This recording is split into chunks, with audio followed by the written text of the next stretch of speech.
Today we are fortunate and delighted to have Michelle Deerwester-Dalrymple as our guest.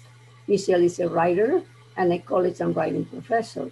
She graduated from the University of California, Riverside with a master's degree in English literature, has worked with students of all age levels from graduate to college, testing and tutoring school courses. She started reading when she was 3 years old, writing when she was four. She published her first poem at age 16. Her interest in logic and rhetoric are also go back to age 4 when her mother bought her the first logic book. She reads those books and the 2 Minute miniseries regularly. She has also been an avid reader of all subjects, especially horror and romance literature. She's currently working on curricula tests and several novels of different genres. One of her recent novels, The Dance in the Glen, was a bestseller. Her favorite authors, among others, are Stephen King and Diana Gabaldon. And so now let us welcome our guest, Michelle Deerwester-Dalrymple. Hi, thanks guys. It's great to be here. I'm a big fan of the Friends of the Library. We go to the bookstore right off of was it Los Alamos? Well, we did a lot more until 2020. So I've actually, I think, seen a couple of those spaces at the bookstore there. And then we're avid. We live up in Menifee, so we go to the Menifee libraries. Again, we did up until last year. But I want to thank Magdalena Maggie for inviting me. I had sent out like a year and a half ago, I think, a random email, and she responded and she's like, "Oh, we'd love to have you." But then things kind of happened in 2020 and got pushed. And so now we're Zooming it. And I'm very grateful and very thankful to be here. I'm very happy to be here. So thank you guys for this opportunity. I had asked Maggie, is there anything in particular? It's kind of funny, just as a point of reference, I wasn't tracking my dates very well. This is the first day of classes at Mount San Jacinto College, and that's one of the colleges I teach at. And I set up all my Zoom meetings for the semester on Tuesdays. So I'm on Zoom basically from 10 o'clock this morning until 6 o'clock tonight as a result of my bad calendar keeping. And doing school via Zoom for college has been interesting.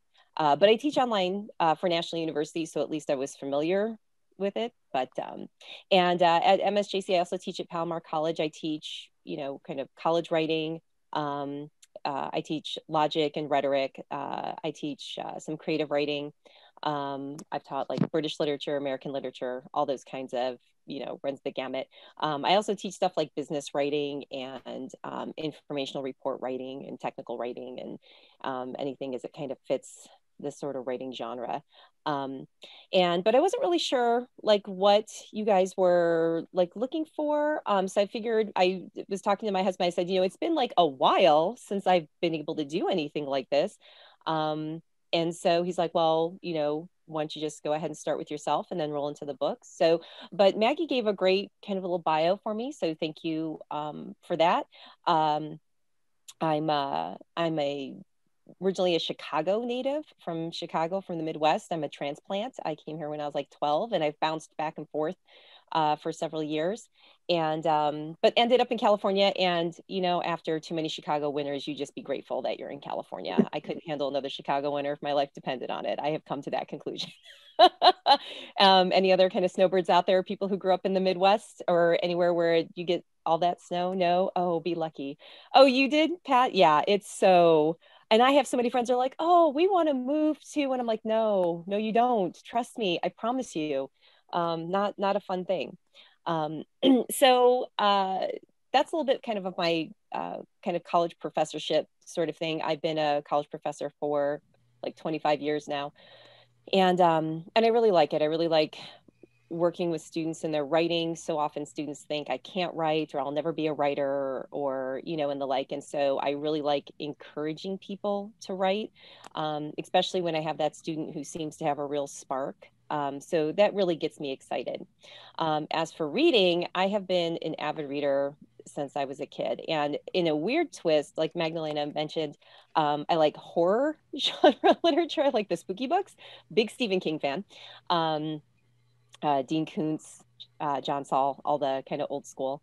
But then I'm also a big fan of romance. I picked up my first like real official trashy bodice ripper sort of romance. I think I was like 14 or 15. I had to hide it from my dad. And yeah, I think we've all been there. We've all hidden those books. But it's interesting, just kind of as a point of reference. But that's what I really loved. I really loved the idea of, the happy ever after. There's so much, kind of dark and yuck and miserable and just in the world. So to have these stories were just everything kind of, the horror books didn't always have those happy endings. A lot of times they had very unhappy endings. But the romances, they just, everything, even if it didn't work out the way you thought it was going to, it always just had that great happy ending and in some way, shape or form. And I'm like, I can get behind that. I like that sort of sense that there can be something good no matter what the story contained that comes out of it. And so I think that's what really appealed to me when it came to those old school. So I started off by reading, the Kathleen Woodwace. I did like the Julia Quinn, the Joanna Lindsay, all those kind of popular kind of 1980s to 1990s sort of writers. But the book that actually got me writing, where I was like, I could see myself doing something like this, back in 1993. I went to school in Michigan, and there was a bookstore in the college town that sold nothing but science fiction and romance. That was it. If it wasn't, what a weird combo, but it was wildly successful. And I was dating a guy at the time, and he had gone in there and he had bought me a science fiction fantasy-esque type of book. And then he goes, I took a risk on something. He goes, this looked like a weird book, but it's a romance. So I thought you might like it. He goes, I know you like the Scottish and historical romances. He goes, so I picked it up for you. And it was kind of a thicker book. And it was Outlander by Diana Gabaldon. So if you're familiar with the series, it was originally published in 1982. And I had the original. I don't have it anymore. It had been dropped in a bathtub and pages were falling out and the cover was no longer, this was a well-loved book. It had the original cover where it was the double cover where it had the cutout and then you opened it and it had the interior cover. Oh yeah, I had the old school. I can't even find that cover online. It was like some weird, like the publisher's like, yeah, we'll just give it a try. But I really liked her writing style. I became a huge fan. So I've read like all of her. I'm not as much of a fan of the Lord John works, but all of the Outlander, all of the stories related to that. But I really liked her style. It was just a unique, and I noticed that I'm like, I write in a similar way a lot of times. Maybe I could try to write. So I started just deciding one day after reading enough of the, just romance novels, my husband at the time had said, why don't you try writing one? I'm like, okay, I will.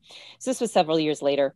And it took me 10 years to get my first book out because I'm a lazy writer. I was really a slow writer, but I had kids, I was working, life gets in the way. And then I started putting feelers out there. I ended up publishing through Amazon. So a lot of my books are what's known as indie published.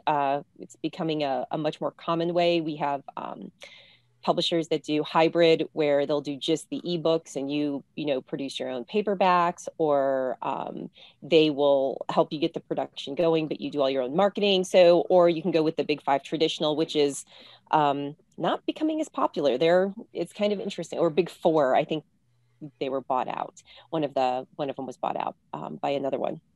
So I decided to go that route and finally took the leap just a couple of years ago. And so the first book was this one. It has a new cover. We updated the cover because then I ended up writing like more books in the series. And when those new covers came out, when I worked with my editing and my production team, they were like, okay, we need to go back and fix the first cover now because it doesn't match any of the other covers. So we had to go through and re-update them.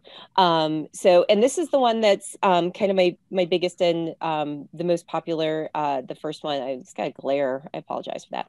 To Dance in the Glen was me kind of like taking the Diana Gabaldon, but and just my historical romances, my Scottish romances. But I was also a huge fan of kind of medieval Scottish, like Robert the Bruce, William Wallace, you know, that type of lore, that type of history. So I decided to set my books in that time. And so some of the books casually reference like Robert the Bruce and have a little bit of that historical kind of foundation. Other books are much more heavily embedded in kind of the time period. It actually, you see Robert the Bruce, they're engaging with him, or some of his, you know, military strategists, or, you know, his, you know, people who were, you know, fighting in the Scottish Army for the War of Independence. And so some of them are much more heavily invested. And then To Dance in the Glen, it in 2019, it won an award for a top 10 Author Academy Award. So I was pretty proud of that. And then shortly after that happened, it did hit a bestseller in one of the Amazon, on the Amazon bookstore, which surprised me. I have no idea how that happened. It just was kind of this weird random thing. And I didn't do anything. It wasn't just kind of randomly happened one day. So I was very excited about that. Okay, so name your books. Okay, so the first book in the series is called the Glen Highland Romance series, and this is just one of my historical series. I also actually have a stack of them here.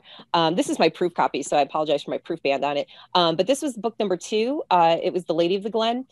One thing that I like to do is, I'm a big fan of villains. I guess that goes back to the horror literature in me. So a lot of times I'll write a villain, or maybe not the primary villain, but a kind of villainous sort of character. And then I like to make that character a main character in another book. So The Lady of the Glen, one of the kind of villainous sort of characters in To Dance in the Glen that's her. She became the main character. I wrote kind of her story, like, why was she such a horrible person in book 1, you know, that kind of thing. Then she had a really nasty cousin who didn't like her and tried to off her, so he became the lead in this book.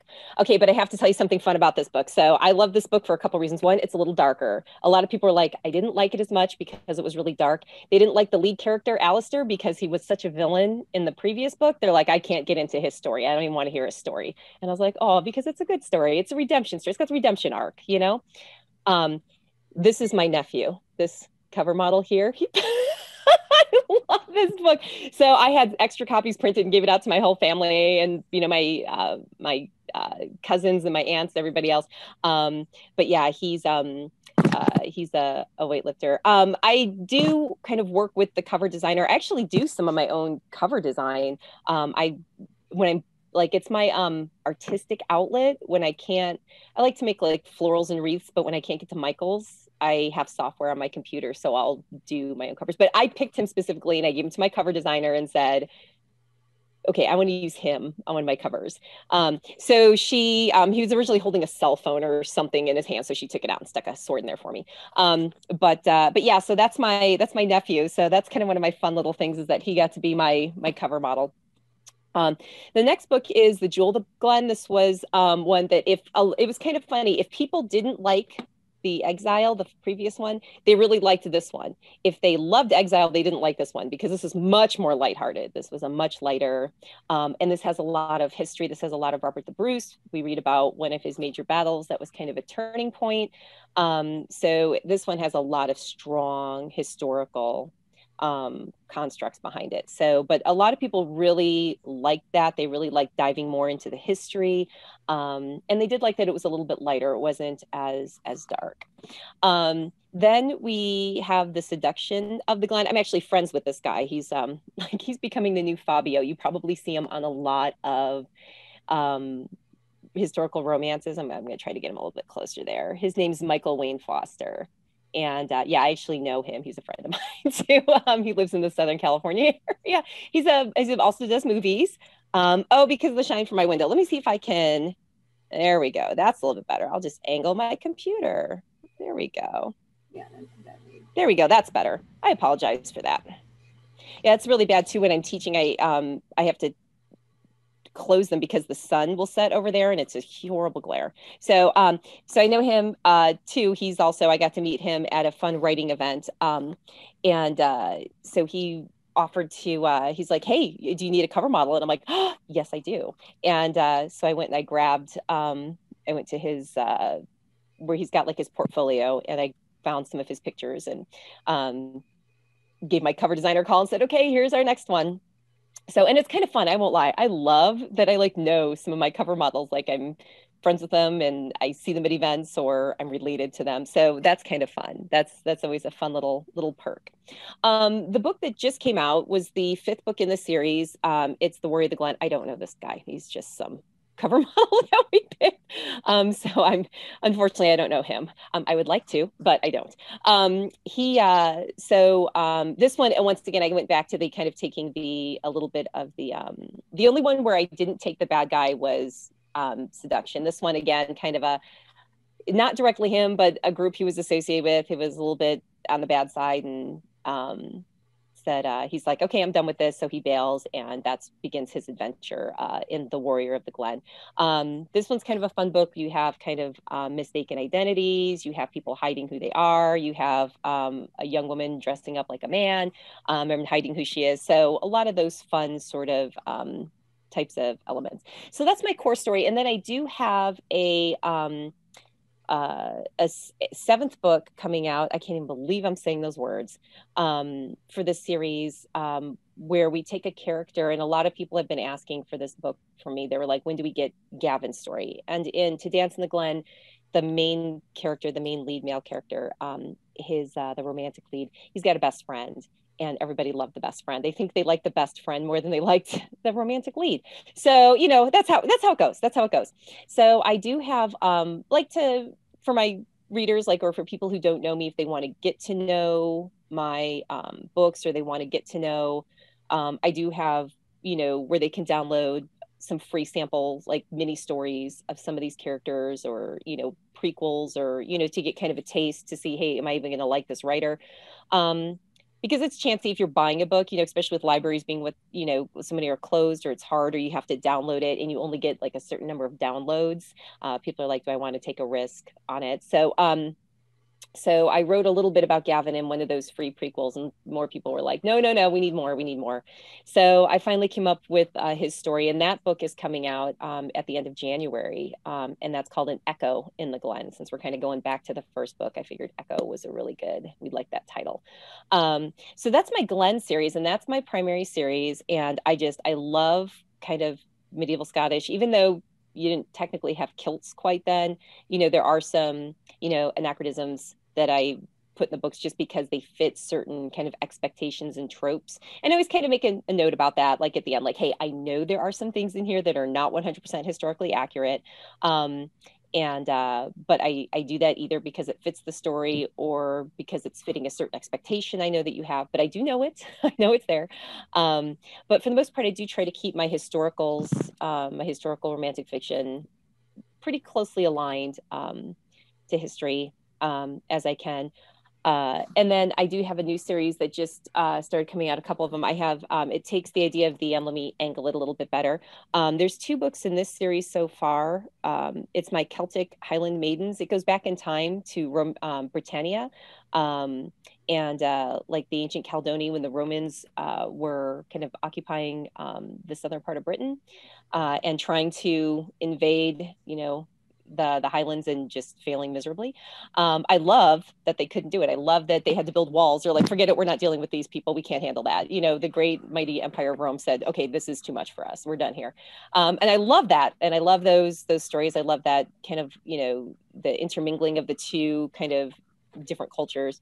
So, but the hard part is they didn't have a written language. They didn't write anything down. So a lot of it's kind of guesstimation.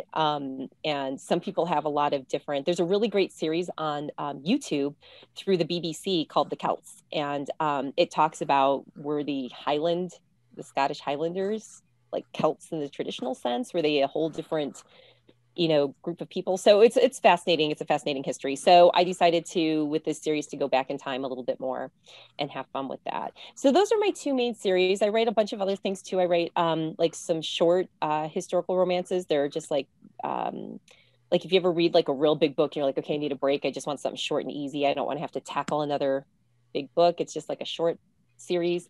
And then I do write some contemporary. My husband's a police officer, so I write police officer romances.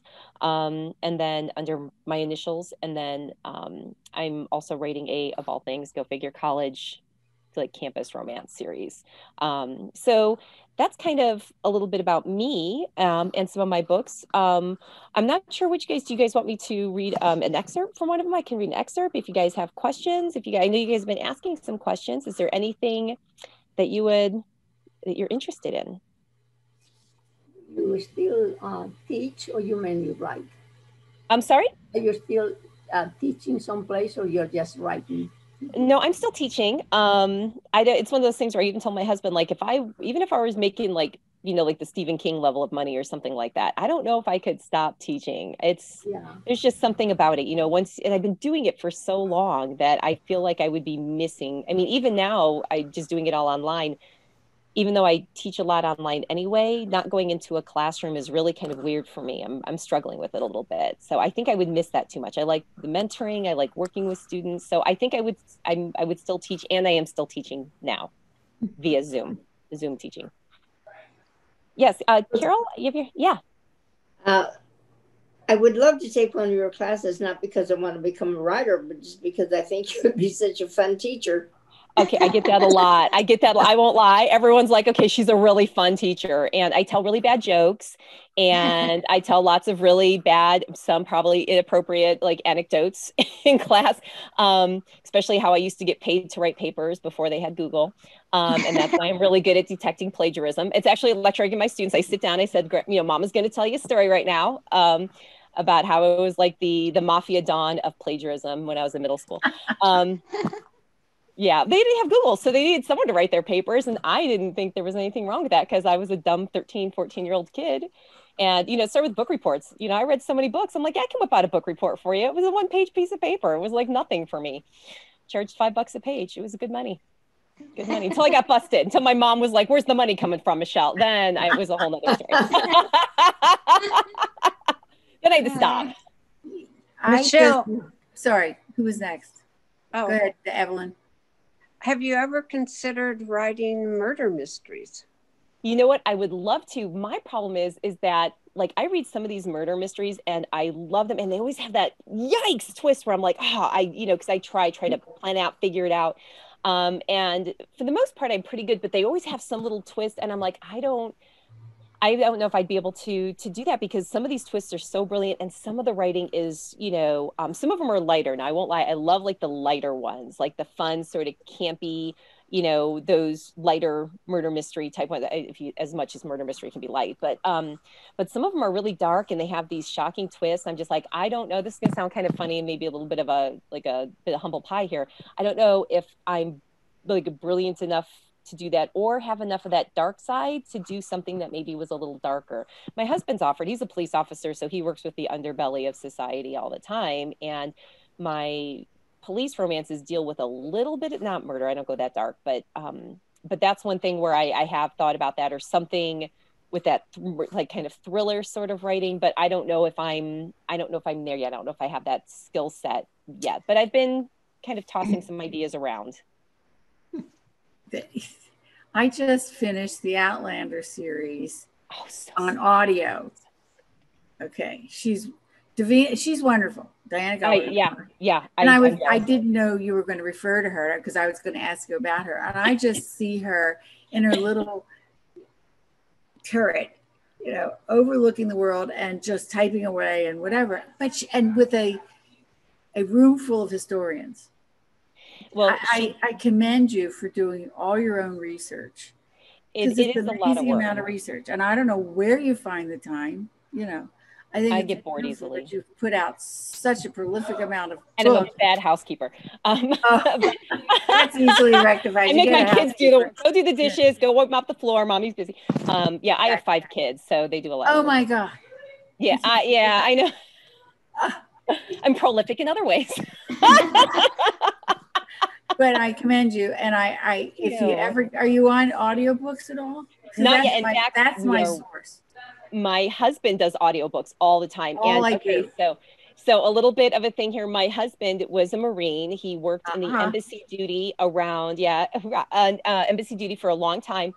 And when he was on embassy duty, it wasn't that busy. So he started writing a paranormal vampires and werewolves military story. It was so bad, so bad.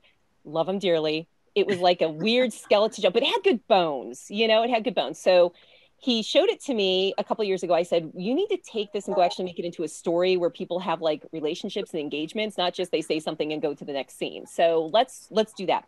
So it started off at like, maybe 30 pages worth of stuff. It's now 105,000 words. It's a huge book, and he put it together. And then I went through and kind of just did like some ghost writings, major revision. Hard not to. And so we went back and forth, and it's now, and so he finally got it, and the bug caught him, and he's so supportive of me. He even said, if you ever want to quit teaching, we'll figure it out, and you can just write. And so I love him dearly for that.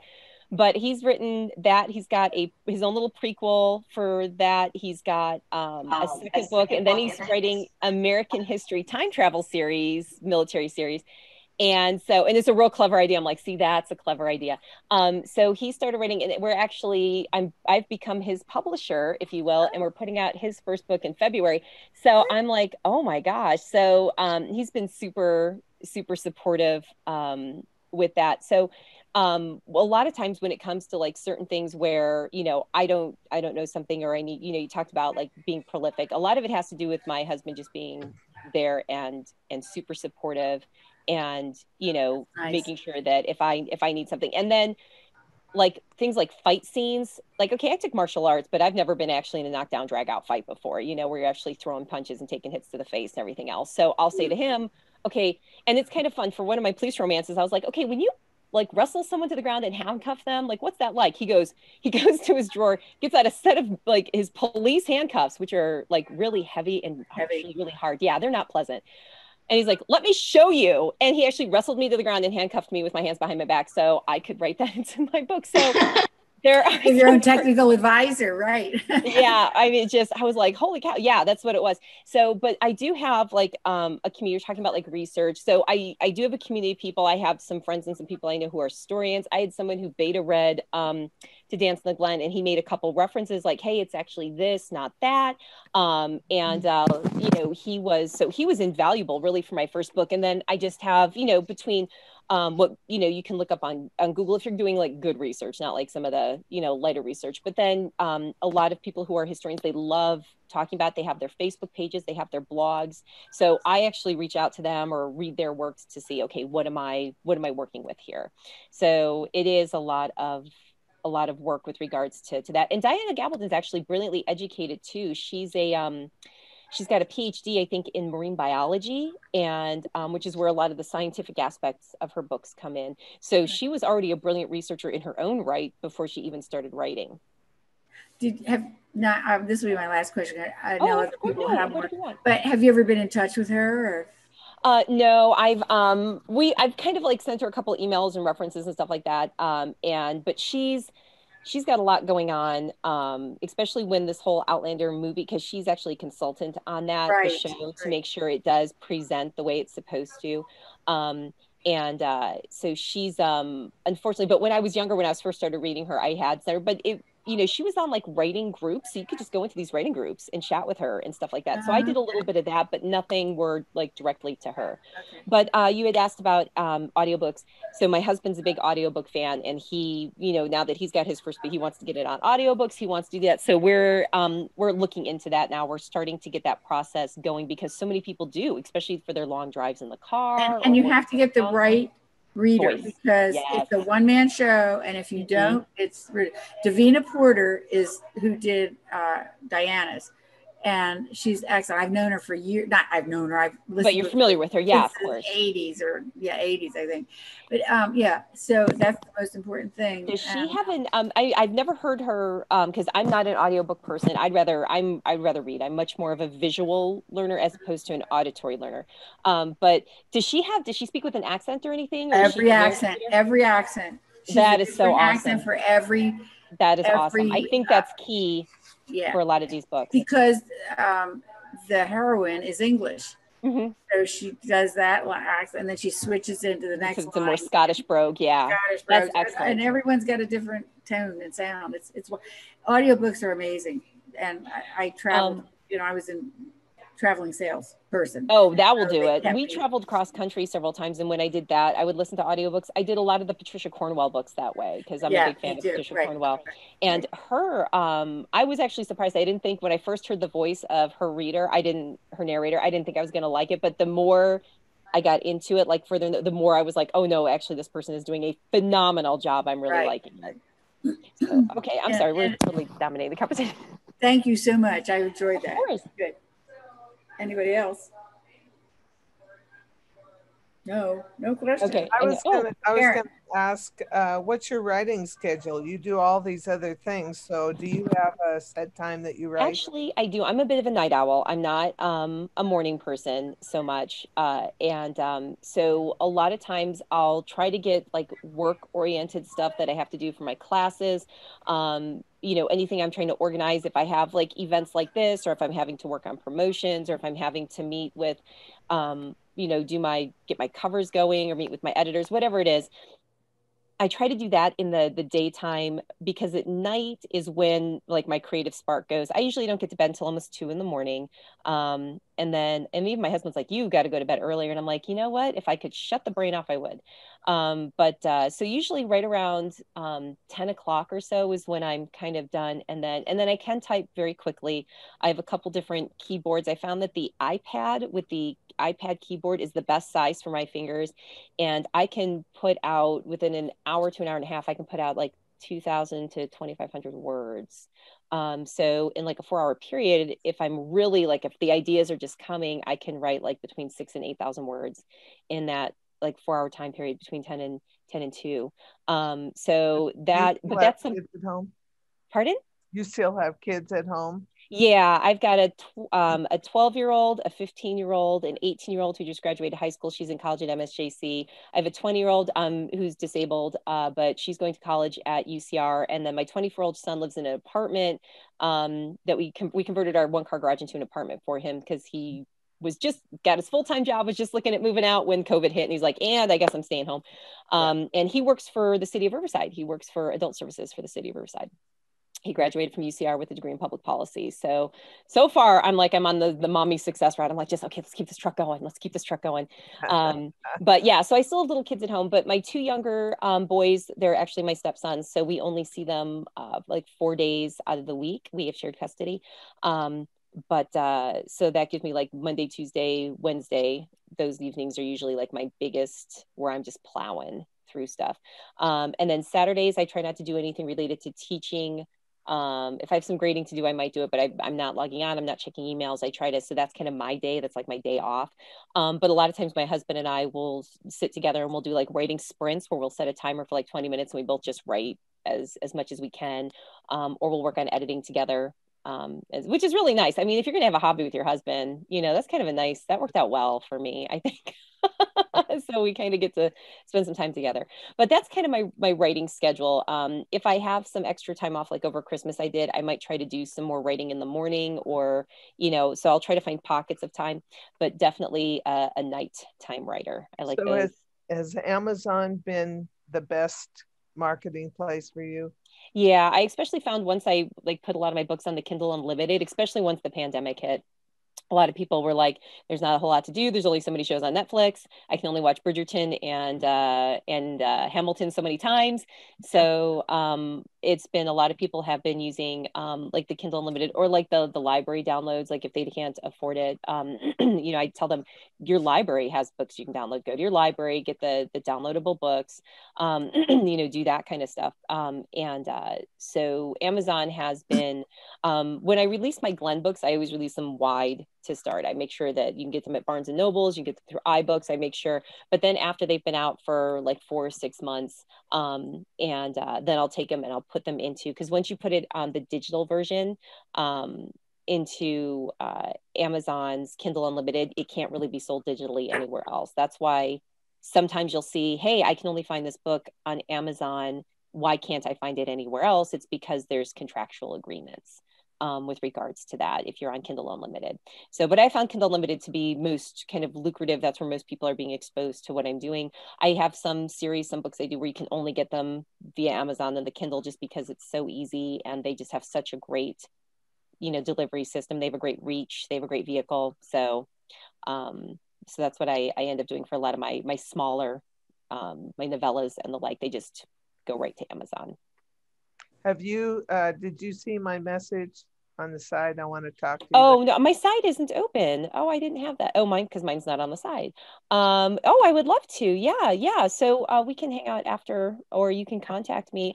Just as I have, if you want, let me grab it real quick. I have like a link. This is kind of a cool thing. My daughter actually set this up for me. Or in the chat. If you go there to this link that I just put into the chat, it takes you to this page that has all of my different contact stuff. It has where, like, of course, my newsletter sign up, but then like my website, if you want to find me on Facebook, if you want to find me on Twitter, all that kind of stuff. I don't know, for the young kids, TikTok, I don't know. Yeah, saying I'm on TikTok is like embarrassing. Let me go hide. But actually, it's a lot of fun. Social media can be a lot of fun. I'm having a lot of fun with that. But yeah, so you can go there and then you can contact me. Otherwise, Magdalena also has my email, my personal email. So you can go ahead and, it is only 2. Oh, let me share it with everyone. Okay, let me find it, everyone, and Control V, and there you go. I'm sorry, I didn't realize it was only 2 personally. There you go. So, and you can feel free to go ahead and take a look at some of the stuff that's there and share it with anyone who you think might be interested. Rita, kind of as a point of reference, that's one thing that a lot of people have commented. I guess my Diana Gabaldon influences are kind of apparent because I've had people say that it's very Outlander. It's like kind of a Robert the Bruce Middle Ages, Outlander. So I have heard that before. Can I say something? Is she still writing anything? Yes, she is. She's got some more books coming. I know, Nancy, I'm trying to get to you. Go ahead, Nancy. Sorry. Okay, it's okay. It's okay. Zoom is not the ideal for this, but that's okay. Okay, Nancy, yes. I'm so sorry. Okay. I'm the manager at the corner bookstore that you've been to. So yeah, and I think I've met you. I know, yes. Well, what I was thinking, normally when you're at our regular general meetings, a live speaker, you can have all your books there so we can buy them. But this won't work. So maybe when we're able to have gatherings, you could come to the corner bookstore and have a book signing there, because we have done that in the past. And then that would be great. I would appreciate that. I would appreciate that. Yeah. So, well, I know I actually have some books because I had ordered some for events, and so I have quite a few here. And so what I've been trying to do is I'm actually friends with the person who owns the Bargain Book World over in Lake Elsinore. So, and I'm friends with a bookstore owner up in where is it in? It's up by like Palmdale or something. It's like way far up away. So I a lot of times just gift to the bookstore so they can sell them the signed copies and just like you would for used books. So I was planning on donating some anyway. I just wasn't sure who's accepting what right now. So when I come down, if we can make that happen, I'll also give you guys a bunch of signed copies that you can sell. Wonderful. That'd be great. Yeah. So come on Wednesday, Friday, or Saturday afternoon. Oh, let me make a note of that. Okay. I got my notepad here. You said Wednesday, Friday, or Saturday. Afternoon. That's when I'm there. Okay. Yeah, well, I know it's right now. It's so hard. I know so many because I belong to like a big community of writers in the Southern California area. I'm actually friends with Catherine Levesque. If you've ever read anything by Catherine Levesque, her DeWolf series, her Dolores series, she writes medieval knights. And normally I, go to a bunch of events. I see her, I see Celeste Barkley, I see all these, and like we haven't seen, and we're like, can we meet up for lunch at an outdoor place? I mean, it's so we're just not even seeing. That's been the hardest part is just, even as a writer, you're kind of insulated and isolated, and so it's nice to be able to go out and see people and meet people and do that kind of stuff. And just, it's not been happening. So it has been. So I would love to be able to, it would be so much fun. I'd love to kind of meet people and do that. That would be awesome. That'd be awesome. Okay, well, hopefully we can work it out someday. So yes, I will definitely be coming in. And once kind of everything, because my daughter actually is my youngest that just started at MSJC. She's taking some classes at Palomar online because she's studying library science. She wants to be a librarian, maybe a children's librarian. Yeah, and so that's what she wants to do. She was mom, and she's a musical theater major actually too. And so she's like, I just want to read, sing, and dance. I want to work with books and read, sing, and dance. And I'm like, don't we all, baby? Don't we all? Yeah, that's wonderful. But okay, any other questions or? I may have missed it. What was your major in college? I majored in college. I was an English and French major, and then I went to graduate school and I got my degree in English and comparative literature. So I didn't want to just stick with English. I wanted to read, French and Spanish and, Russian and all that kind of good stuff. So interestingly, so I speak really bad Spanish. No hablo español bien at all. And then, but I speak French. French is technically my second language. I speak that a little bit better. I just haven't had the opportunity. Not a lot of French speakers in Southern California. But Pat, do you parle français? She's like, yes, I do. That's awesome. Don't you love it when you find another francophone? It's awesome. It's like finding a treasure chest. And then, but my daughter, the one who's at UCR right now, they actually speak, she's studying sign language now. She's teaching herself Japanese. She studied French with me. And then she's also done a smattering of Spanish, because I did Spanish with the kids that were younger, just because of the value here in California particularly. And then she also studied German. So she knows like so many languages. And I'm like, I thought I was doing pretty hot with 3 and one of them's bad. So it's impressive to kind of see someone who does that. So as someone who studied literatures of other languages, I was super impressed with that. Speaking of literatures of other languages, one of my series I have planned out, I have to finish my, I just got started on my 8th book in the Glenn series. It's actually going to focus on James Douglas, Black Douglas. He was like besties with Robert the Bruce, and kind of was very integral, very dark character though. So I'm inventing a little bit of a story about him he's probably the only main historical character I've ever written about. Like normally I take the history and I write about fictional characters that are in that time and place, but I'm actually writing my final book. I think it's gonna be my final book in the Glenn series. It's called The Black Art of the Glenn, and I'm working on that one right now. That'll be out later this year. And then I'm working on my Celtic Maiden series, but I have another whole series kind of with the whole English literature thing where I've got it kind of planned out a little bit. I think I have about 6 or 7 books mapped out already for it, where I take major literary figures like Lady Macbeth or Ophelia from Hamlet or Cressida from Troilus and Cressida. So a lot of Shakespearean references, but then like Morgan Le Fay. And what I did is I've invented a narrative for their daughter. Like they had a daughter that people didn't know about, or was, kind of, hidden around the down low or whatever. And so I'm writing a daughters series where they had this, and usually most of these women didn't have their happy ending. So they kind of have this kind of cursed sort of background. And so I'm working on that series as well to kind of tie in some of my literary background and kind of play with that. So that's a series it's just in the fleshing out phase right now. But you had asked about the, what I majored in, and I'm like, oh, actually I'm going to put that to use. My English literary history and studies there. So, all right, anything else? I'm having such a good time. It's so nice to like chat with people. Oh my gosh, it's so nice to chat with people. So you speak Spanish and French? Bad Spanish, very badly, muy malo. But yes, I speak French a little bit better, but it's rusty just because of lack of use. But yes, Magdalena, do you speak other languages? You speak, do you speak other languages? What do you speak? I was born in Spain, but I study in France too, so I can speak. I'm forgetting because I have nobody to speak to. Yes, that's the problem. The Spanish not, but the French. Yeah. When I first started studying Spanish, it's funny because your dialect, that's the other thing. I also study dialects, love studying dialects. I actually took a whole bunch of classes on it in college.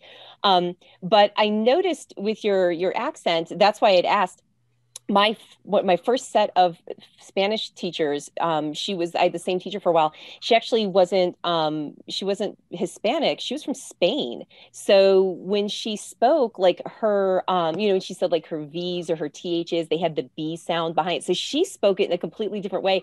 So a lot of times when I speak it, that will slip in because that was my first introduction to my pronunciation. So I'll say, instead of like, I'm trying to think of like venga, it's venga, and stuff like that. So with the B intonation behind it. So it's funny because I heard that and I was wondering if you're more continental Spanish as opposed to Latin American Spanish. So I love that.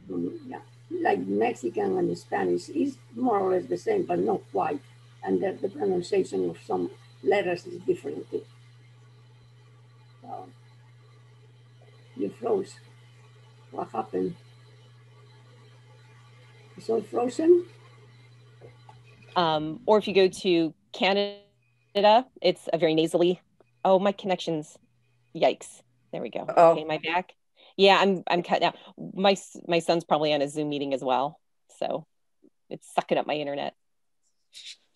There we go. Excellent. All right. Anything else? Oh my gosh, I'm having so much fun. Will you be posting your husband's book on the same site that you gave us through chat? Because my husband would probably be really interested in a Marine doing a book. Oh yeah, Marine wrote the book. So I won't lie, the fight scenes are spot on. And the he'll be a critic. espionage behind it is pretty good. The story itself, he's not good at writing relationships, and I tried to develop that. So this first book, and it is a first book, is a little rougher. He's already doing a much better job on his other books. He'll even come to me and goes, okay, you want to hear what I did? And I'll hear him, he'll read something out loud, or he'll have it read aloud to him. He uses the read aloud feature on Microsoft Office. And I'll be like, okay, you're going to be changing that. Don't fall in love with that. That's changing right now. I can tell you that. In fact, let's fix it before you get any further with that sentence. And so I do that quite a bit. I do use Drafted Digital for I just saw that pop up. The Drafted Digital for when I introduced my Glenn series. Like I said, for a lot of my other books, I just automatically default to the Amazon Kindle. But I use Drafted Digital to when I am putting my books out with Barnes and Nobles or like Nook and the like. So you can, so Echo that's coming out, you'll be able to get that everywhere for like the first 4 to 6 months before we move it into, that's the thing that also kind of stinks is that you can, like the big 5 publishers, they have different agreements with Amazon. So like Diana Gabaldon, if you're on Kindle Unlimited, you can read her, but you can also get it on Barnes and Nobles. They don't allow some of that stuff if you're from a smaller publishing house or the like. So that's unfortunate, but I do try to make sure my Glenn series come out and are in everywhere, right, when they first come out. So if people want them, they can get them. But a link to that. So with regards to my husband's book, I'm not, it's not linked on anything on mine because I'm completely in the background. It's under my husband's name. But if you want, I can grab it. I think if you give me one quick second, I can probably pull it up on my Amazon real quick. And I'll post the link in there if you want it. So you can just look at it because right now we don't have like any marketing or and nothing. It's the first book. I'm like, babe, I'm not throwing money into this on your first book. Love you dearly, but that's not happening. You're not doing the James Patterson thing where you're sharing the name. No, I'm not putting the name or anything. I'm not putting time into promos. You can wait. I see possibly a future speaker in our, for our program. He would be so. I think that's for his. It's got vampires and werewolves and the Department of DNS, Department of shoot, I can't remember what it's called. DSN, the Department of the Supernatural. So kind of like how we have the Space Force with the military. So, and he ties into like, real fun stuff with like the Vatican and, different governments. And so it's a lot. It's first book has got a lot going on. And I'm like, babe, maybe you should have made this 2 books and we could have, he's like, no, I just can't. And I'm like, okay, you're the writer, your name's on the book. but we will look for it then. Good. So, but yeah, so it's the, but it's not, I will be totally honest, I struggled reading it because it's not my, yeah, it's not your yeah, it's not what I read. Like, I would never pick up a military paranormal romance or paranormal book. There's so much way to publicize that through all the journals and stuff. I mean, they always have new authors lists in all of the military journals. So really, oh yeah, I had no idea. Oh, well, absolutely. Let me make a note of that. My husband will be so excited. All of that. Okay, so in military journals, right? Publications, like, I guess it helps that he's got that military background where he's a Marine and everything. So we do.